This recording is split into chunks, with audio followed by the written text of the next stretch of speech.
গরু চোরাচালান এবং চামড়া পাচার রোধে সীমান্তে কঠোর অবস্থানে রয়েছে বিজিবি। এছাড়াও পুশিন ঠেকাতে টহল বৃদ্ধির পাশাপাশি সীমান্তবর্তী জনসাধারণকে সঙ্গে নিয়ে সর্বোচ্চ সতর্ক অবস্থানে রয়েছে বলে জানায় বিজিবি। প্রতিনিধিদের তথ্যচিত্রে ডেস্ক রিপোর্ট। ওয়ালটন আবারও মিলিনিয়ার অফারে ওয়ালটন ফ্রিজ কিনে আপনিও হয়ে যেতে পারেন মিলিয়নিয়ার। সীমান্তে থামছেই না পুশিন। প্রতিদিনই সীমান্ত দিয়ে বাংলাদেশে ঠেলে পাঠাচ্ছে বিএসএফ। নেত্রকোনার দুর্গাপুর সীমান্ত দিয়ে নতুন করে ৩২ জনকে পাঠিয়েছে ভারতীয় সীমান্তরক্ষী বাহিনী। নেত্রকোনা বিজিবির commanding officer lieutenant colonel SM. Kamruzzaman জানান, পুশিন, ভারতীয় গরু অবৈধ প্রবেশ বন্ধ, সেই সাথে ঈদ পরবর্তী চামড়া পাচার বন্ধে সীমান্তে নিরাপত্তা ব্যবস্থা জোরদার করা হয়েছে। ব্রাহ্মণবাড়িয়ায় গত এক মাসে ৯,৩৬,০০,০০০ টাকার বেশি মাদক অন্যান্য পণ্য আটক করা হয়েছে।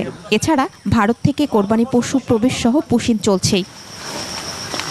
দুপুরে আখাউড়া উপজেলার ফকিরমোড়া সীমান্তের বিজিবির অধিনায়ক লেফটেন্যান্ট কর্নেল জব্বার আহমেদ বলেন, সীমান্ত এলাকা দিয়ে ঈদ পরবর্তী সময়ে ভারতের চামড়া পাচার রোধ, মাদক ও চোরাচালান প্রতিরোধ সহ বিএসএফ কর্তৃক বাংলাদেশে পুশিন প্রতিহত করতে বিজিবিকে কঠোর অবস্থানে থাকার নির্দেশ দেওয়া হয়েছে।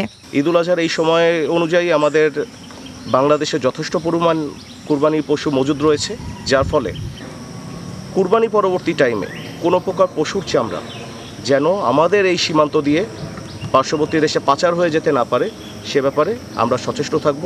দিনাজপুরের হিলি সীমান্তে টহল জোরদার সহ নজরদারি বাড়ানো হয়েছে বিজিবির পক্ষ থেকে। জয়পুরহাট বিজিবি ব্যাটালিয়ন অধিনায়ক লেফটেন্যান্ট কর্নেল আরিফুদ্দৌলা বলেন, চামড়া দেশের সম্পদ, তাই পাচার রোধে সব ধরনের ব্যবস্থা নেওয়া হয়েছে। সকালে চুয়াডাঙ্গার জাফরপুরে বিজিবি সদর দপ্তরের সংবাদ সম্মেলনে বিজিবি জানায়, দেশীয় খামারিরা যাতে ন্যায্য মূল্য পান সেই বিবেচনায় এমন ব্যবস্থা নেওয়া হয়েছে। এছাড়া ঈদের পর পশুর চামড়া পাচারের আশঙ্কায় সীমান্তে নজরদারি ও চেকপোস্ট ব্যবস্থা আরও শক্তিশালী করা হয়েছে।